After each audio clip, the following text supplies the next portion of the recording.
Hello guys, तो आज हम नया टॉपिक शुरू करने जा रहे हैं which is biological classification. Biological classification.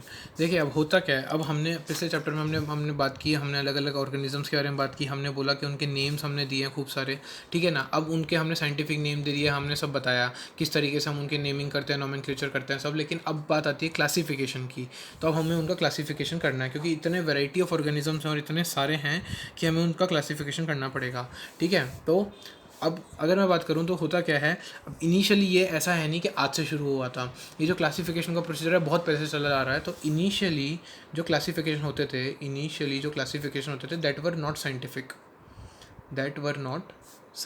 जो इनिशियल जो क्लासिफिकेशन होते थे वो साइंटिफिक नहीं होते थे। फिर क्या हुआ, तो फिर उसके बाद आया एक साइंटिस्ट, ठीक है। फिर धीरे धीरे फिर एक साइंटिस्ट आया विच इज़ एरिस्टोटल एक साइंटिस्ट आया। उसने क्या किया, उसने पहला ऐसा अटेम्प्ट किया कुछ साइंटिफिक बेसिस ऑफ क्लासिफिकेशन करने की कोशिश की। मतलब वो पहला ऐसा बंदा था जिसने एक तरह से कुछ हद तक साइंटिफिक बेसिस में क्लासिफिकेशन करने की कोशिश की। तो he made the first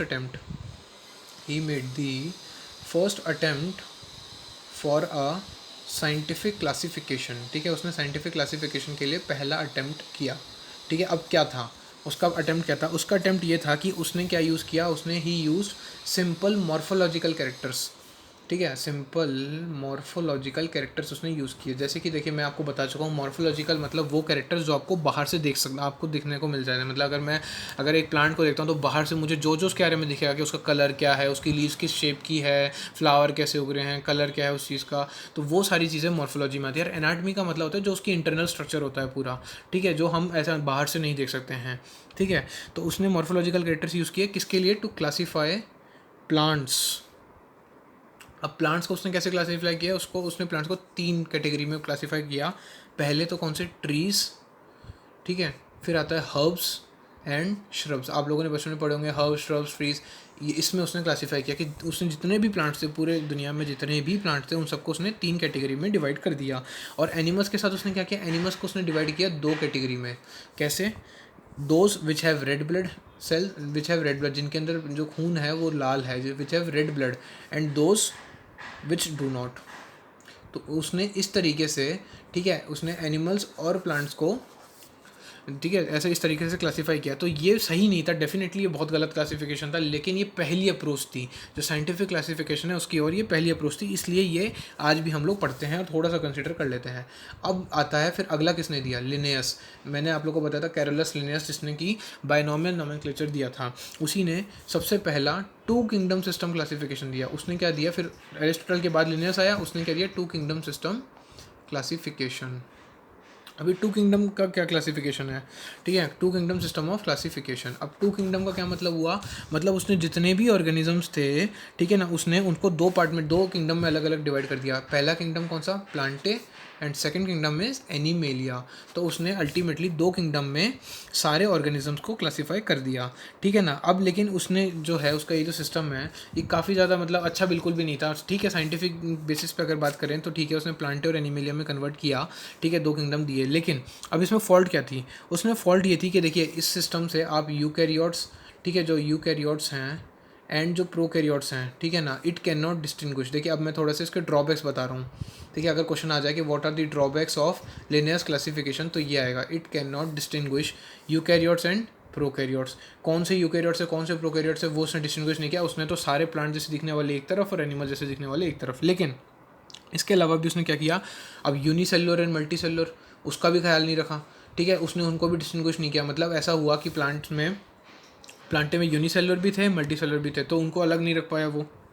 plus सबसे important, photosynthetic and non photosynthetic, ठीक है, फोटोसिंथेटिक है नॉन फोटोसिंथेटिक। अब ये तो मैं मानता हूँ, आप लोग भी जानते हैं कि एनिमल सारे नॉन फोटोसिंथेटिक होते हैं और प्लांट्स फोटोसिंथेटिक होते हैं। पर उसने क्या किया, उसने प्लांट्स के अंदर कुछ ऐसे ऑर्गेनिजम्स भी रखे जो कि नॉन फोटोसिंथेटिक थे। तो अल्टीमेटली उसने इन सब चीज़ों को डिस्टिंग्विश नहीं किया। तो उसका ये जो है ये फेल हो गया। मतलब ये जो क्लासिफिकेशन बहुत अच्छा नहीं था, बिल्कुल नहीं सही था। पर हाँ, हम जैसे हमने बोला ना कि जैसे जैसे टाइम निकलता गया तो और साइंटिस्ट और अच्छे अच्छे इंप्रूवमेंट्स लाते रहे। तो इसका भी एक तरीके से एरिस्टोटल से अच्छा था, तो कंपेरेटिव इसने वो थोड़ा अच्छा दिया। ठीक है, ये हो गया लिनियर्स का। अब अगर मैं बात करूँ तो अब देखिए क्लासिफिकेशन की अगर मैं बात करूँ तो अब क्या आ गया, इसने देखो क्या क्या किया। अब इसने तो है ना ये दो के बेसिस पे कर दिया, लेकिन फिर अब जैसे जैसे और साइंटिस्ट आए तो उनको एक नीड फील हुई क्या, कि भाई ग्रॉस मॉर्फोलॉजी के अलावा बिसाइड दिस ग्रॉस मॉर्फोलॉजी और भी कुछ होना चाहिए, मतलब और भी कुछ कैरेक्टरिस्टिक होने चाहिए जिसके बेसिस पे हम ये बता सकें, ताकि ये सारी जो कमियां हैं ये दूर हो सकें। तो क्या था, उन लोगों ने क्या किया, उन लोगों ने जैसे कौन कौन से कैरेक्टरिस्टिक्स होते हैं, देखिए पहला कैरेक्टरिस्टिक जो उन्होंने सोचा, सेल का स्ट्रक्चर। ठीक है, सेल स्ट्रक्चर के बेसिस पे कि भाई सेल कैसा है, यूनिसेलुलर है, मल्टीसेलुलर है, प्रोकैरियोटिक है, यूकैरियोटिक है, इसी बेसिस पे cell structure and body organisation या नेचर, और फिर आ गई नेचर ऑफ वॉल।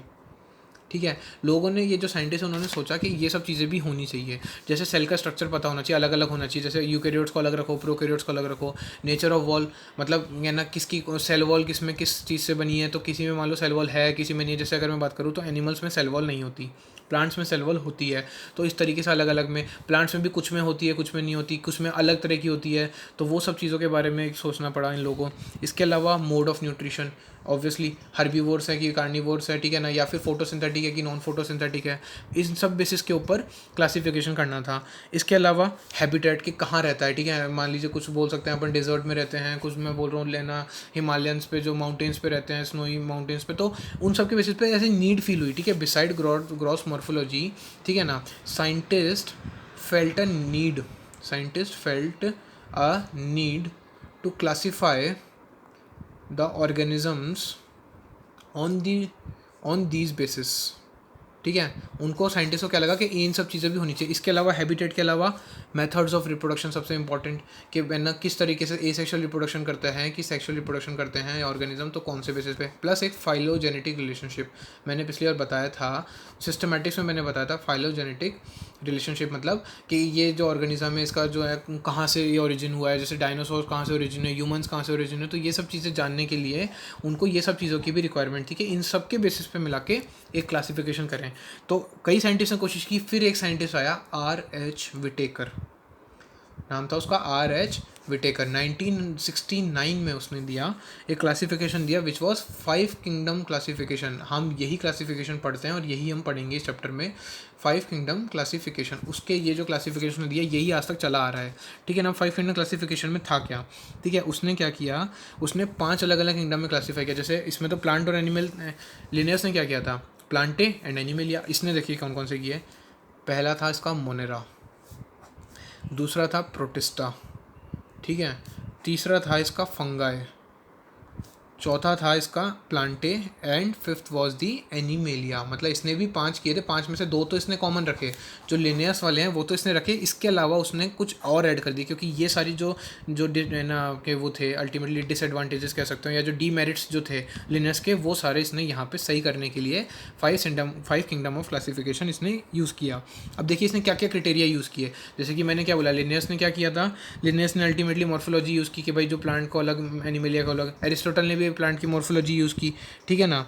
लेकिन अब इसने क्या किया, इसने ये यूज़ किए, देखिए इसने क्या क्या चीज़ें यूज़ की। एक तो सेल का स्ट्रक्चर, जिसकी हम बात कर रहे थे कि इन सब की चीज़ों की ज़रूरत है, सेल के स्ट्रक्चर की ज़रूरत थी, इसने यूज़ किया उस चीज़ को, ठीक है ना। इसके अलावा बॉडी का ऑर्गेनाइजेशन कि यूनिसेलुलर है कि मल्टीसेलुलर है, इसने उस चीज़ को भी यूज़ किया।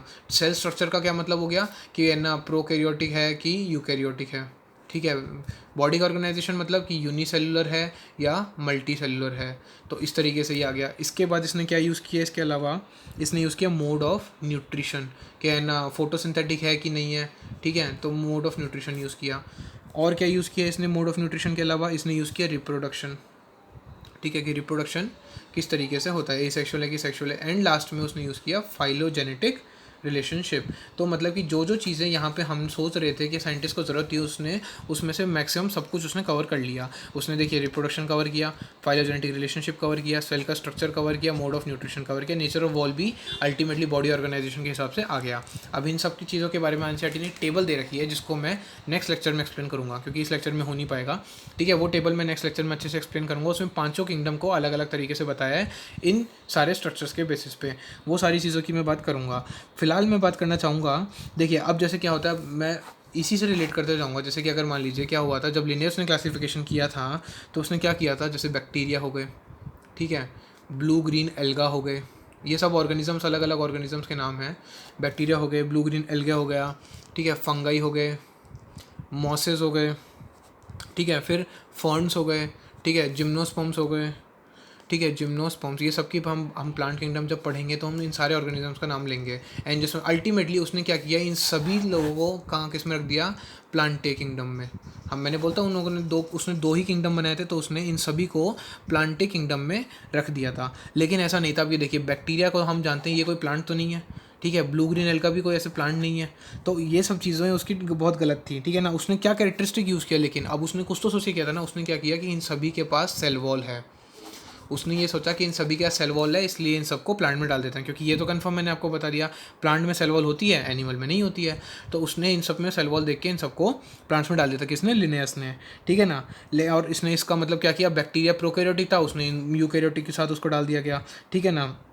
अब जैसे ब्लू ग्रीन एल्गा है, ये भी क्या होता है, ये भी एक तरीके साइनोबैक्टीरिया, ये भी एक तरीके से क्या है, ये साइनोबैक्टीरिया बोलते हैं इसको, ठीक है ना। इसे हम पढ़ेंगे प्लांट किंगडम में। तो ये सब इनके साथ मैच नहीं करे थे, फिर भी उसने रख दिया साथ में, ठीक है ना। तो इसने क्या किया, वॉट लिनियस डिड दैट, उसने क्या किया, different groups were placed together, different groups were place together, ठीक है, बाय लिनेयस। लिनेयस ने क्या किया, अलग अलग तरह के जो ग्रुप्स थे, ठीक है, उन सबको उसने साथ में रखा, ठीक है। ये उसकी बहुत बड़ी गलती थी लिनेयस की, ठीक है ना। अब जैसे कि अगर मैं बात करूँ आप लोग को, तो जैसे यूनिसेलुलर और मल्टीसेलुलर ऑर्गेनिजम्स को भी उसने साथ में रख दिया, जैसे क्लेमाइडोमोनास, क्लेमाइडोमोनास की अगर मैं बात करूँ, एंड साथ में होता है स्पाइरोगायरा, ठीक है। इन दोनों को भी उसने साथ में रख दिया, जबकि इनमें से देखिए जो क्लेमाइडोमोनास है वो कैसा है, यूनिसेलुलर होता है, ये यूनिसेलर होता है, और स्पाइरोगैरा कैसा होता है, मल्टी सेलर। तो इन दोनों को भी इसने साथ में रख दिया, तो ये भी उसका डीमेरिट था। तो मैंने बताया ना, जैसे कि ये देखिए, उसने यूनिसेलर मल्टी सेलर को साथ में रखा, यूकैरियोट्स प्रोकैरियोट्स को साथ में रखा, फोटोसिंथेटिक नॉन फोटोसिंथेटिक को। तो ये आपको पता लग गया। देखिए, बैक्टीरिया को बाकी प्लांट्स के साथ रख दिया, तो बैक्टीरिया तो खाना बना ही नहीं सकता। फिर मैंने बताया बैक्टीरिया प्रोकैरियोट हैं, ये सब यूकैरियोट्स हैं। फिर देखिए मैंने बताया क्लेमाइडोमोनास स्पाइरोगैरा क्या है, उनके अंदर अल्टीमेटली यूनिसेलो मल्टीसेलो अलग अलग हैं, पर साथ में रखा।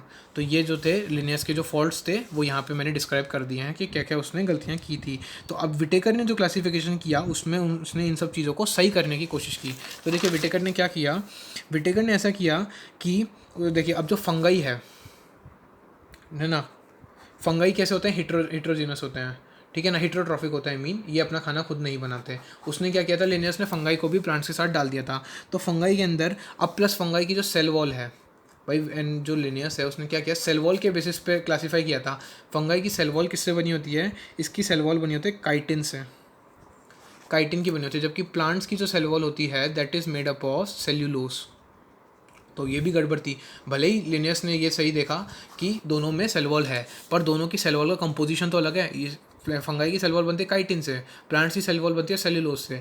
तो और रहना फंगाई होते हैं हेटेरोट्रॉफिक, प्लांट्स होते हैं ऑटोट्रॉफिक। इसलिए अब जो आर एस विटेकर ने आपने जब देखा, देखिए मैंने दिखाया आर एस विटेकर का क्लासिफिकेशन, उसमें आप लोगों ने ध्यान दिया हो तो देखिए फंगाई का अपने पूरा एक ग्रुप ही अलग बना दिया, जो कि प्लांट से सेपरेट है। इसीलिए बनाया क्योंकि फंगाई की जो है बहुत सी चीज़ें प्लांट से नहीं मिलती है, ठीक है ना। तो ऐसे कैरेक्टरिस्टिक्स को हमने देखा और अल्टीमेटली फंगाई को अलग से किंगडम दिया, विच वॉज किंगडम फंगाई, ठीक है। इस तरीके से और भी कई चीज़ें की, वो मैं अब नेक्स्ट लेक्चर में आपसे बात करूँगा।